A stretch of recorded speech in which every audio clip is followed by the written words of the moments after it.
강승규의 강승부, 우리 민주끼리 악법 시리즈 3탄입니다. 민주당이 기어이 윤석열 대통령에 대한 불법 탄핵을 시도하고 있습니다. 대통령 탄핵소추안 발의 국민청원을 본회의에 부의하고 또 이 청원에 대한 청문회를 열어서 영부인 그리고 대통령의 장인 그리고 국방부 전 장관까지 증인으로 줄줄이 소환하겠다는 것입니다. 이게 왜 불법 탄핵인지 의원님께서 설명해 주시겠습니다. 대통령에 대한 탄핵은 헌법의 규정에 따라서 할 수 있지요. 헌법에는 대통령 탄핵에 대한 발의는 국회 제적의원 과반수의 동의로 발의할 수 있고요. 또 제적의원 3분의 2 이상의 찬성이 있어야만 탄핵 소추를 의결할 수 있습니다. 그런데 국회법에는 청원 절차가 있습니다. 5만 명 이상의 동의가 있을 경우 탄핵을 할 수 있는데 여기에는 대통령에 대한 탄핵 절차가 있지도 않고요. 탄핵 발의된 것이 무슨 청문회 등을 통해서 탄핵 소추를 할 수 있다는 그런 규정들도 있지 않습니다. 없는 것을 마치 있는 것처럼 지금 쇼를 하고 있는 것이죠. 예, 우회 꼼수 시도를 하고 있는 건데요. 근데 문재인 대통령도 현직 대통령 시기 때 146만 명에 대한 대통령 탄핵 동의를 받지 않았습니까?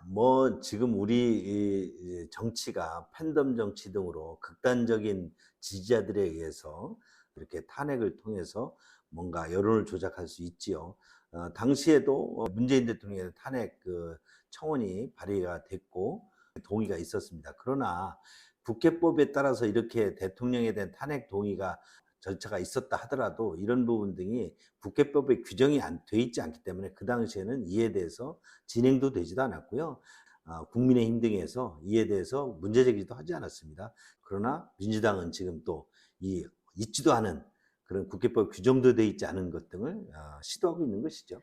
네, 맞습니다. 국민청원이라는 것이 사실은 우리 국민들의 억울함을 해소해주고 그런 뭔가 정부나 국회가 해결해 줄 수 있는 방안을 찾기 위해 있는 제도인 건데 이런 것을 악용하는 민주당이 참 일반 국민이 어떻게 생각할지 이해가 되지 않고요. 근데 원래 국민청원 게시판에 올라온 국민청원에 대한 청원으로도 청문회를 열 수 있는 건가요? 그런 청문회 절차가 없습니다. 청문회 절차가 없기 때문에 아주 우회 꼼수 방법이고요. 이런 부분 등은 실제 위법한 상태라고 볼 수가 있습니다. 순전히 언론 플레이라고 보고요. 국회법에서 정해져 있는 청원 절차에는 청문회 대상은 청원을 낸 그 당사자나 또는 거기에 대한 관계자입니다. 민주당이 증인으로 채택했다는 이종섭 전 장관이나 영부인이나 장모님이나 이런 부분 등은 탄핵과 아무런 관련도 없는 것이고요. 예, 맞습니다. 근데 한편 청원 게시판에 대통령 탄핵을 청원한 사람이 극좌 인사라는 말이 있습니다. 대통령 탄핵 집회를 매일같이 주동하는 인물이야말로 극좌가 아니겠습니까? 그러니까 이제 탄핵을 이재명 방탄으로 활용하고 또 여론화하려고 하는 그런 세력들의 민주당이 지금 뒤에서 조종을 하는지 동조를 하는 건지 그렇다고 볼 수 있죠. 네, 아까 의원님께서 잠깐 말씀을 해주셨는데요. 이 대통령 탄핵 청원 내용 자체가 좀 많이 웃깁니다. 우선 최혜병 사건 수사 외압, 그리고 영부인 명품 파우치 수수 의혹, 영부인 주가 조작 의혹, 또 전쟁 위기 고조, 후쿠시마 오염수 방류 관조, 친일적 한일 관계 형성 등을 들었는데 의원님께서 하나하나 짚어주십시오.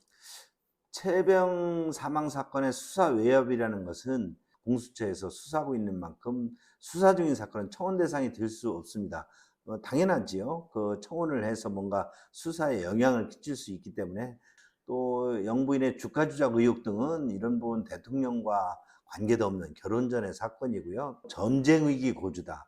아니 윤석열 대통령이 국군의 최고 통수권자로서 다양한 북한의 위협, 핵과 미사일 위협 등에서 한미일 공조 체제를 통해서 국민의 생명과 안전을 보호하기 위한 조치라는 것이 전쟁 위기 구조라면은 이것은 북한식 표현입니까? 북한의 지령을 받은 겁니까? 저는 이해를 할 수가 없고요.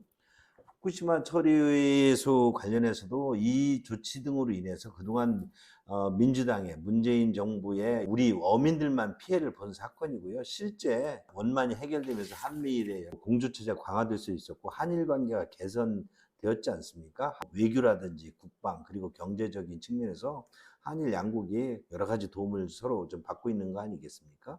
이에 대한 민주당의 그런 시각이 정말 어떤 건지 좀 이해할 수가 없는 거죠.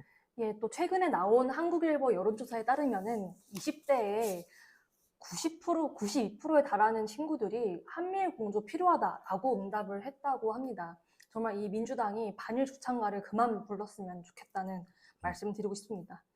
한번 이 마지막으로 정청래 법사위원장의 이런 막가파식 법사위 운영 그리고 민주당의 대통령 탄핵 청원 청문회를 한마디로 요약해 주시면 뭐라고 할 수 있겠습니까? 민주적 기본 질서를 해치는, 그래서 삼권 분립제도를 망가뜨리는, 결국 헌법을 유린하고 있다. 저는 그렇게 규정하고 싶습니다.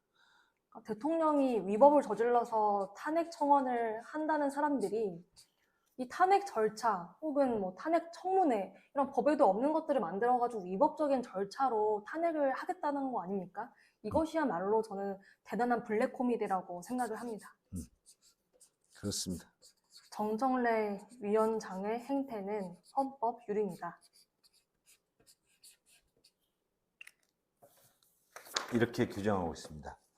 정청래 법사위원장, 정청래 의원의 행태는 대한민국의 헌법을 정말 유린하는 반삼권 분립, 반민주주의자, 반헌법주의자다. 민주주의 파괴범이다. 민주주의 파괴범이다. 이렇게 정의하고 싶습니다. 오늘 우리 민주끼리 악법 시리즈 3탄을 진행했는데요. 다음 시간에도 민주당의 또 다른 악법을 들고 찾아오겠습니다. 감사합니다. 감사합니다.